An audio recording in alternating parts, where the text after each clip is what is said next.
নমস্কাৰ প্ৰিয় বন্ধু বান্ধৱীসকল, নতুন বছৰত যদি আপুনি শত্ৰুমুক্ত হৈ থাকিব বিচাৰে, আপোনাৰ শত্ৰুক বশ কৰি ৰাখিব বিচাৰে, তেনে বছৰৰ প্ৰথম শনিবাৰে আপোনাৰ বাবে এটা কাম কৰিবলৈ কেতিয়াও নাপাহৰিব। এই কামে নতুন বছৰত শত্ৰুমুক্ত কৰাৰ উপৰিও তন্ত্ৰ মন্ত্ৰ আৰু কোলা যাদুৰ অপশক্তিৰ পৰা সুৰক্ষিত কৰি ৰাখিব আপোনাক। মাত্ৰ আপোনাক দুটামান সৰু সৰু বস্তু লাগিব। এটা গোল নেমু, এটা নাৰিকল আৰু কেইটামান লং লাগিব। অকণমান সেন্দুৰ লাগিব। আপুনি আপোনাৰ জীৱনৰ পৰা একেবাৰে শত্ৰু নাশ কৰিব পাৰিব। যদি বছৰৰ প্ৰথম শনিবাৰে কোনো লোকে এই উপায় কৰি থয়, নিজৰ ঘৰতে যি কৰিব তেওঁক শত্ৰুৱে মুখলৈ চাই একো শত্ৰুতা কৰিব নোৱাৰিব। এই উপায় হৈছে শত্ৰু নাশৰ আটাইতকৈ পুৰণি আৰু প্ৰমাণিত উপায়। এই উপায় কৰি বহুতো লোকে শত্ৰুৰ পৰা মুক্তি লাভ কৰিছে আৰু বহু লোকৰ শত্ৰু নাশ হৈছে। আজিৰ ভিডিঅ'ত জানিব পাৰিব 2026 চনত আপুনি শত্ৰু কেনেকৈ দমন কৰিব পাৰিব, বা 2026 চনত তন্ত্ৰ মন্ত্ৰ কোলা যাদু অপশক্তিৰ পৰা কেনেকৈ আপুনি সুৰক্ষিত হৈ থাকিব পাৰিব। সন্ধিয়া যদি শনিবাৰে ভিডিঅ'ত কোৱাৰ দৰে সৰু সৰু কাম কেইটামান আপুনি কৰি থব পাৰে, তেনে আপোনাৰ লগতে ঘৰখনো সুৰক্ষিত হৈ থাকিব পাৰিব 2026 বৰ্ষত। এইসমূহ কাম শনিবাৰে ঘৰৰ প্ৰত্যেক সদস্যই কৰিব লাগে, কাৰণ নতুন বছৰত শত্ৰুৱে আপোনাৰ মুখ চাই আপোনাৰ লগত শত্ৰুতা কৰিব নালাগে।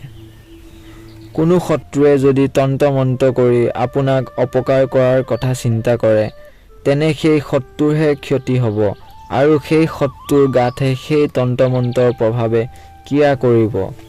আপোনাৰ একো ক্ষতি নহয়। কামসমূহ সৰু হ'লেও অতি ক্ষমতাশালী কাম। এই কাম কৰাৰ ফলত হনুমানজীৰ কৃপাত শনি, ৰাহু, কেতু অশুভ প্ৰভাৱে একো ক্ষতি কৰিব নোৱাৰে আপোনাক নতুন বছৰত। আপুনি হনুমানজীৰ দ্বাৰা সদায় সুৰক্ষিত হৈ থাকিব। সেয়েহে আপুনি 2026 বৰ্ষতো সুৰক্ষিত হৈ থাকিব বিচাৰে, তেনেহ'লে আজিৰ ভিডিঅ'টো অতি লাগতিয়াল ভিডিঅ'। বাস্তুশাস্ত্ৰত এই উপায়ৰ বিষয়ে উল্লেখ কৰা আছে। শনিবাৰে যদি এই উপায় কৰিব পাৰে, তেতিয়া আপুনি সকলো বেয়া শক্তিৰ পৰা আপুনি বাচি থাকিব পাৰিব। আপোনাৰ উন্নয়নমূলক কামত কোনো অপকাৰ কৰিব নোৱাৰে। চিনাকি অচিনাকি মানুহে আপোনাক ভাল পাব আৰু আপোনাৰ ভাল হোৱাটো কামনা কৰিব। আপোনাৰ ঘোৰ শত্ৰু পানী হৈ পৰিব। এই উপায়ৰ জৰিয়তে মাথো বাবা হনুমানৰ ওপৰত ভৰসা ৰাখিব লাগিব আৰু কাম কৰক। গতিকে আজিৰ ভিডিঅ'টো যিসকলে সম্পূৰ্ণকৈ চাই এইখিনি কামৰ এটা কাম হ'লেও কৰিব যদি পাৰে, তেওঁ নিশ্চয় উপকৃত হ'ব পাৰিব। কামসমূহৰ কথা কোৱাৰ আগতে আপোনাক এটি সৰু অনুৰোধ জনাওঁ। ভিডিঅ'টোৰ কমেণ্টত জয় শ্ৰীৰাম বা জয় হনুমান বুলি লিখি দিব। আৰু ভিডিঅ'টো যদি চাই ভাল পায়, তেনেহ'লে এটা লাইক কৰাৰ লগতে চেনেলটো ছাবস্ক্ৰাইব কৰি ল'ব। আন 10জনে এই উপায় জানিব পৰাকৈ ভিডিঅ'টো শ্বেয়াৰ কৰি দিব। শত্ৰুৱে সদায় উন্নতিত বাধা দিয়ে। শনিবাৰৰ দিনা শত্ৰু দমন কৰাৰ প্ৰথম উপায় হৈছে নহৰু। বাস্তুশাস্ত্ৰৰ মতে শনিবাৰে ৰাতি মাত্ৰ 7 ফুটা নহৰু মনে মনে এখন ৰঙা কাপোৰত বান্ধি আপোনাৰ নাম কৈ ঘৰৰ পূব দিশত কোনো গুপ্ত স্থানত ৰাখি থওক। নতুন বছৰত কেতুৰ ফলত আপোনাৰ গোপন শত্ৰু কেতিয়াও হ'ব নোৱাৰে আৰু কোনো শত্ৰুৱে আপোনাক আমনি কৰিব নোৱাৰে। ৰাহুৰ বেয়া প্ৰভাৱত জীৱনত হাই কাজিয়া, পাৰিবাৰিক কণ্ডল, খং ৰাগ আদি বেছি হয় আৰু কলংকিত হ'বলগীয়া হয়। এই ৰাহুৰ বেয়া প্ৰভাৱ ঘৰৰ পশ্চিম দিশৰ পৰা আহে।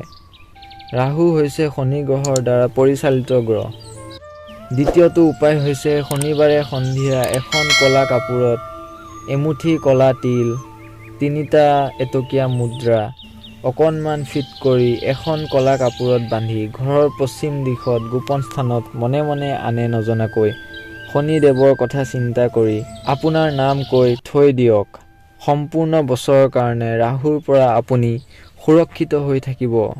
শনি আৰু ৰাহুৰ পৰা যি দুখ যন্ত্ৰণা আহে, সেইসমূহৰ পৰা বাচি থাকিব পাৰিব। তৃতীয়টো উপায় কৰিবলৈ এটা গোল নেমু, সেন্দুৰ আৰু নাৰিকলৰ প্ৰয়োজন হ'ব। এই কাম সকলোৱে কৰিব পাৰে। এই উপায়টো হনুমানজীৰ কাৰণে কৰা এটা উপায়। এই কামৰ জৰিয়তে আপোনাৰ সকলো ফালৰ পৰা উন্নতি আহিব আৰু শত্ৰুক হনুমানজীয়ে নাশ কৰিব। শনিবাৰে বহু মানুহে এই কাম কৰে।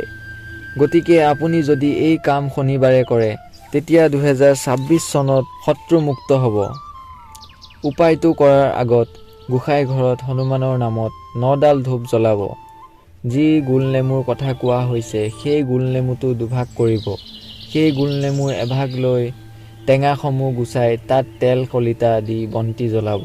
আন ভাগ ঠিক তেনেকৈ কৰি ঘৰৰ মুখ্য দুৱাৰৰ আগত বন্তি জ্বলাব।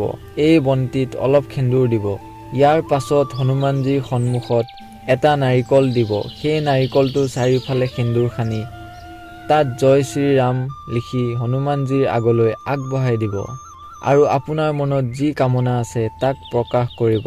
নতুন বছৰত যাতে আপোনাক কোনো শত্ৰুৱে একো কৰিব নোৱাৰে তাৰ বাবে কামনা কৰিব আৰু সেই নাৰিকলটো উঠাই নি ডাঙৰ গছৰ তলত পেলাই দিব অথবা ৰাতিপুৱা নদীত পেলাব পাৰে। এইখিনি উপায় কৰিলে আপোনাৰ শত্ৰু নাশ হ'ব।